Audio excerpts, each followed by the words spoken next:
महिलाओं को आप देखते होंगे, पनघट पर जब पानी भरती थी, एक एक महिला 3-3 घड़े सिर पर लाद लेती थी और एक एक घड़ा दाएं बाएं हाथ से पकड़ लेती थी।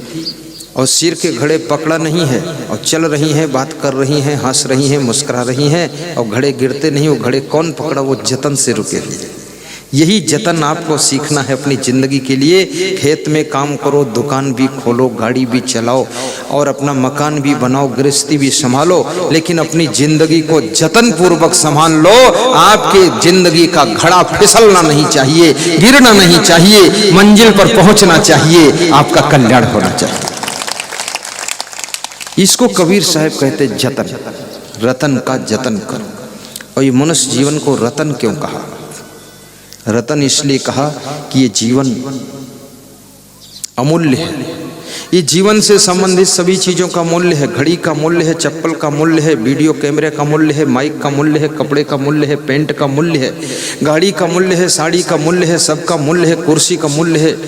लेकिन आपका जीवन अमूल्य है। आपको बोरेली की मार्केट में, राजपीपला में सब चीज मिल सकती, कमाट में सब चीज मिल सकती पैसे से, लेकिन तुम वहां जाओ और कहो कि हमको एक आदमी जिंदा पैसे से चाहिए, बिल्कुल फिट, कोई आदमी आपको 100 साल के लिए मिलने वाला नहीं है। और आदमी मिलेगा तो तुम्हारे जैसा सोचने वाला भी नहीं है, वो कुछ और ही सोचा रहेगा। इसलिए आदमी अमूल्य कहा गया है। और इस अमूल्य जीवन को मूल्यवान चीजों के पीछे खो देना, ये बहुत बड़ा घाटे का सौदा है। इसलिए अमूल्य जीवन को जतन पूर्वक जियो, कहीं इसका पतन न हो जाए माया के संसार में, कहीं ये जीवन हमारा खो न जाए।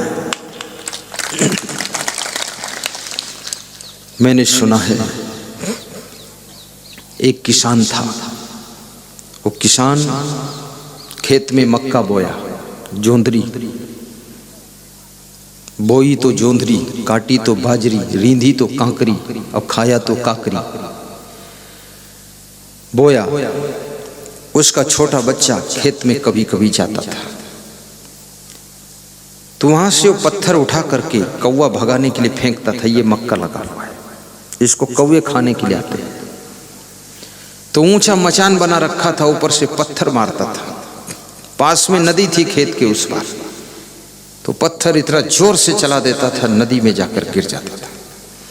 उसका छोटा सा बच्चा है, उसमें से एक पत्थर उठाकर घर ले गया और खेल रहा था। सुबह सुबह द्वार पर कोई जौहरी निकला, उस पत्थर को देखा तो पत्थर को पकड़ा और कहा, ये पत्थर कहाँ मिला है?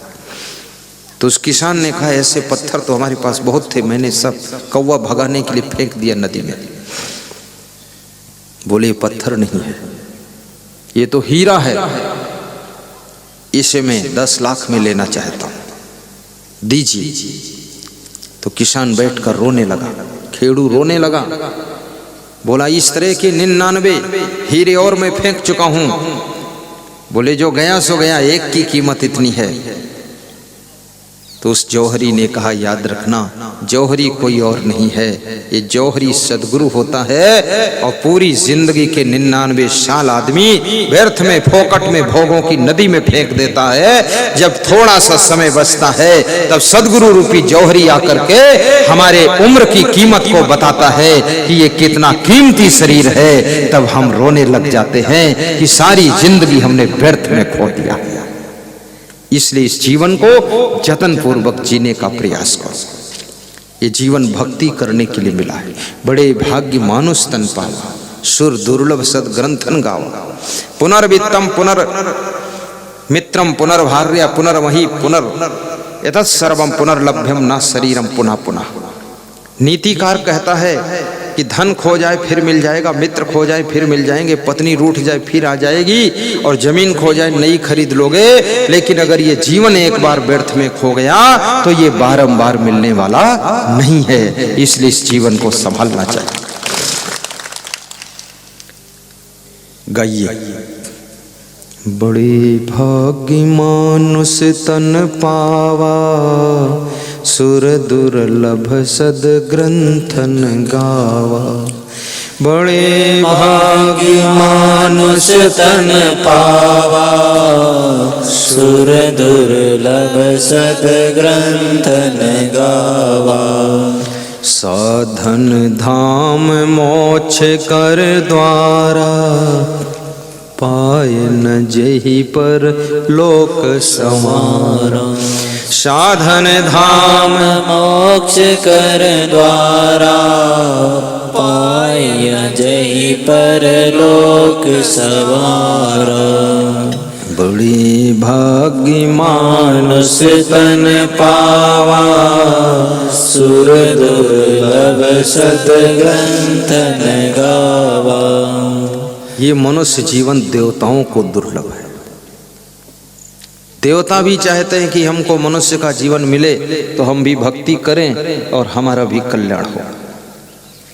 देवताओं की भी इच्छा रहती है, लेकिन जिनको मनुष्य जीवन मिला है वे देवी देवताओं के पास में जाकर के घुटने टेकते हैं, गिड़गिड़ाते हैं, हाथ जोड़ते हैं और बोलते हैं तुम्हें माता पिता, तुम्हें देवता। उनको हंसते हैं, कह रहे मैं भी तेरे जैसा मनुष्य जीवन पाने का इंतजार कर रहा हूँ और तुझे मनुष्य जीवन मिला है तो अपने मनुष्य जीवन की कीमत को नहीं समझता है। मेरे पास घुटने टेकने आया है, नाक रगड़ने आया है, हाथ जोड़ने आया है। ये मनुष्य जीवन तो वह जीवन है जो देवी देवताओं को भी दुर्लभ है और वो जीवन तुझको मिल गया है और तू यहाँ क्यों हाथ जोड़ रहा है? तू अपने ताकत को संभाल, आपन तेज संभारो, वापे तीनों लोग हाँकते कांपे। मनुष्य के रूप में तो राम भी थे, मनुष्य के रूप में कबीर थे, मनुष्य के रूप में कृष्ण थे और मनुष्य के रूप में ईसा मसीह थे, मनुष्य के रूप में क्राइस्ट थे। सब मनुष्य के रूप में थे कि लेकिन इन्होंने अपना तेज संभाला तो संसार में इनकी पूजा हो रही है, संसार में सम्मान हो रहा है और संसार में इनकी राह पर लोग चल रहे हैं।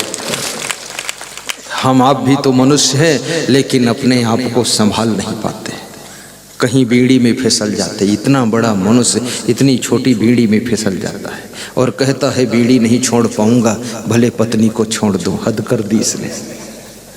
अब सोचो ये कितना नीचे गिर गया।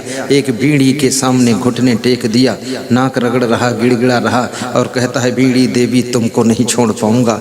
बीड़ी भी मुस्कुरा रही है, पागल देव आ जाओ पी लो हमको। ये बीड़ी में फिसल जाता है, पुड़िया में फिसल जाता है, गुटखा में फिसल जाता है, कहीं राजश्री, कहीं झी पुड़िया खाता है और कहीं तो तंबाकू में फिसल जाता है, दारू में फिसल जाता है, बोतल में फिसल जाता है, टोटल में फिसल जाता है। इसका कोई ठिकाना नहीं है। इसलिए महिलाओं को होशियारी रखना चाहिए, अपने पति को ज़्यादा होटल में मत जाने दो। इतना अच्छा भोजन बनाइए, होटल से भी ज़्यादा स्वादिष्ट बनाइए, टेस्टी बनाइए, क्योंकि अगर ये होटल में जाने लगा तो धीरे धीरे बोतल में चला जाएगा और बोतल में चला गया तो फिर ये टोटल में चला गया। केवल नाम का पति रहेगा, काम का पति रह नहीं जाएगा। इसलिए अच्छा भोजन इसको घर में खिलाइए, प्रेम से खिलाइए ताकि होटल की तरफ मुड़े ना। बहुत खतरनाक बात है। होटल में तो फिर आदमी गया तो समझ लो मुश्किल है फिर बच पाना। वहाँ सब चीज़ें उपलब्ध रहती हैं। बड़े भाग्य मानुष तन पावा, सुर दुर्लभ सद्ग्रंथन गावा। साधन धाम मोक्ष कर द्वारा, पाए न जेहि पर लोक संवारा। साधन धाम मोक्ष कर द्वारा, पाए न जेहि पर लोक संवारा। बोलिए सद्गुरु भगवान की जय। ये मनुष्य जीवन साधना करने के लिए मिला है। साधना क्या है? जब मन गलत राह पर जाने लगे उस मन को समझा करके अच्छी राह पर ले जाना ही साधना है। जब तुम्हारी इंद्रियां गलत रास्ते की तरफ जाने लगे उनको नियंत्रित करके अच्छी राह में लगा देना ही साधना है। और जब तुम्हारी वाणी गाली बकने लग जाए और वाणी से चुगली निंदा शुरू होने लग जाए, इस वाणी को शुद्ध करके गाली के बजाय भजन गाने लग जाओ, निंदा के बजाय किसी के गुणों का गुणगान करने लग जाओ, इसी का नाम साधना है। ये वाणी की साधना है। और श्रवण की साधना, जब तुम्हारे कान गंदे गंदे गीत सुनने लग जाएं, फिल्मों के गाने सुनने लग जाएं, मेरा मन डोले मेरा तन डोले ऐसे भजन सुनने लग जाएं, तो इन कानों को समझा करके गुरुदेव के प्रवचन सुनाने लग जाओ। इसी का नाम साधना है।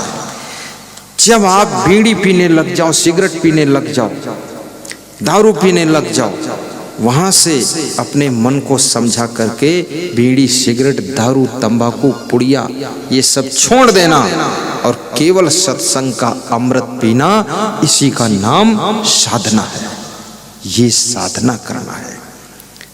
जब आपको अपने माता पिता पर गुस्सा आने लग जाए तो वहां साधना की जरूरत है।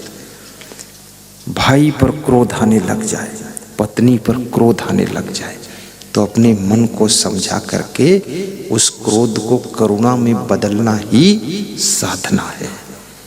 करुणा पैदा करो। कभी कभी घर के लोग सब इकट्ठे होकर प्रेम से आंखों में आंसू डबडबा जाना चाहिए, प्रेम की चर्चा करना चाहिए, क्योंकि जहाँ प्रेम होता है उसी घर में सुख शांति रहती है, उसी घर में आनंद रहता है, उसी घर में लक्ष्मी रहती है और उसी घर में सफलता मिलती है। 2.5 अक्षर प्रेम का पढ़े सो पंडित होए, पोथी पढ़ी पढ़ी जग मुआ पंडित हुआ न होए। पोथियां पढ़ने से कोई पंडित नहीं होता है, आपस में प्रेम रखने से पंडित होता है। और प्रेम रखने के लिए सहनशीलता चाहिए, बराबर प्रेम कायम प्रेम बना रहे, इसके लिए अपनी आदतों को सुधारना चाहिए, गलतियां नहीं करना चाहिए। बार बार गलती करोगे तो प्रेम टूट जाएगा, बार बार आदत बिगाड़ोगे तो प्रेम के टुकड़े टुकड़े हो जाएंगे। प्रेम को निभाने के लिए स्वयं को सुधरना पड़ता है, स्वयं सुधरोगे नहीं तो प्रेम बिगड़ जाएगा। इसलिए कई बार आप देखते हैं पति पत्नी हंसते हंसते शादी करते हैं, फिर लड़ते लड़ते जिंदगी गुजारते हैं और 2 साल में एक दूसरे का छोड़ा छोड़ी करके अलग अलग हो जाते हैं। क्यों ऐसा हो गया? क्योंकि अपनी आदतों का सुधार नहीं किया, अपनी गलतियों को सुधारा नहीं, स्वयं को बदला नहीं। जो तुम्हारी गलतियां तुम्हारे परिवार में अशांति पैदा करती हैं, जो आदतें तुम्हारे घर में कलह कलेश पैदा करती हैं, जो तुम्हारा स्वभाव तुम्हारे घर में अशांति पैदा करता है, उस स्वभाव को बदलिए, उस आदत को छोड़िए और उस गलती को सुधारिए, क्योंकि मनुष्य अपनी गलतियों को सुधार भी सकता है। जब बंदर इतने सुंदर बन सकते हैं कि घर घर उनके मंदिर बन सकते हैं जिनका नाम हनुमान है, तो आप तो बंदर नहीं हैं, आप तो पहले से सुंदर हैं, दमादम मस्त कलंदर है, आपका तो पहला नंबर है। और फिर अपन बंदर से भी पीछे रह जाए, हनुमान से बड़े भक्त बनो, महान भक्त बनो। कोई नशा नहीं, कोई व्यसन नहीं, कोई गंदी आदत नहीं, प्रसन्न चित्र हो, घर को स्वर्ग बनाओ। स्वर्ग में तुम अपना घर नहीं बना सकते हो, क्योंकि स्वर्ग में घर बनाने के लिए प्लाट भी नहीं मिलता है और स्वर्ग में घर बनाने की कोई सुविधा भी नहीं है। स्वर्ग में किसी का घर बन भी नहीं सकता, बनता भी नहीं, आज तक बना भी नहीं, बनेगा भी नहीं। लेकिन हाँ, आपका घर स्वर्ग जरूर बन सकता है। तुम स्वर्ग में घर नहीं बना सकते हो, लेकिन अपने घर में अच्छे स्वभाव से स्वर्ग बना सकते हो। इतनी तो कला आपके पास में है, अपने घर को ही स्वर्ग बनाइए। किसी से बैर नहीं और किसी से दोस्ती नहीं। कबीरा खड़ा बाजार में सबकी मांगे खैर, ना काहू से दोस्ती ना काहू से बैर, ना काहू से दोस्ती ना काहू से बैर। कबीर बाजार की भीड़ में खड़े हुए, सबसे कुशल मंगल खैर, सबसे सबका हाल चाल पूछ रहे हैं। कि कुशल हो ना अंबू भाई, तरजो भाई ठीक ठाक हो, रामदास भाई कुशल मंगल थाई छे, पूछ रहे। कबीरा खड़ा बाजार में सबकी मांगे खैर, सबकी खैर कुशल, सबका हाल चाल पूछ रहे, किसी को छोड़ते नहीं, सुमित्रा बाई हो या कौशल्या बाई हो, सबको पूछ लेते। और फिर कहते हैं ना काहू से दोस्ती, कबीर कहते हैं ना मेरी किसी से दोस्ती है और ना किसी से मेरा बैर है। जिसकी किसी से दोस्ती नहीं और किसी से बैर नहीं, वही तो सद्गुरु होता है। ये सद्गुरु शब्द बहुत बड़ा शब्द है, बहुत बड़ा शब्द है। ऐसे सद्गुरु कबीर साहब को इसीलिए कहा गया जो ना तो किसी से मोह करते हैं और ना किसी से नफरत करते हैं, सभी से प्रेम करते हैं। प्रेम के सागर हैं कबीर, प्रेम के सिंधु हैं कबीर, भाव के सागर हैं कबीर, राग द्वेष से मुक्त हैं कबीर, सभी से प्रेम है उनका। नीरू ने एक दिन गठरी बांधकर कपड़े बेचने के लिए भेजा, ऐसी कहानी है, किंवदंती है, छेपक है। बेचने गए, कपड़ा 2 घंटे में सब कपड़ा बेचकर आ गए। नीमा ने कहा कि बेटा बहुत बुद्धिमान है, तुम दिन भर बेचते थे तो भी वापस कपड़ा आता था, 1-2 घंटे में ही पूरा कपड़ा बिक गया, गठरी खाली हो गई। तो नीरू ने कहा हिसाब लेता हूँ। हिसाब लिया तो आधे कपड़े बिके थे, आधे बट गए थे। कबीर से पूछा नीरू ने क्या हुआ? बोले झीनी झीनी रे बीनी चदरिया, राम नाम की बीनी चदरिया, जिनके पास पैसे थे उनके हाथ बेच दी चदरिया, और जिनके पास पैसे नहीं थे तो उनको दान कर दी चदरिया। झीनी झीनी रे बीनी चदरिया, पूरी गठरी बांट दी चदरिया। ऐसे कबीर थे।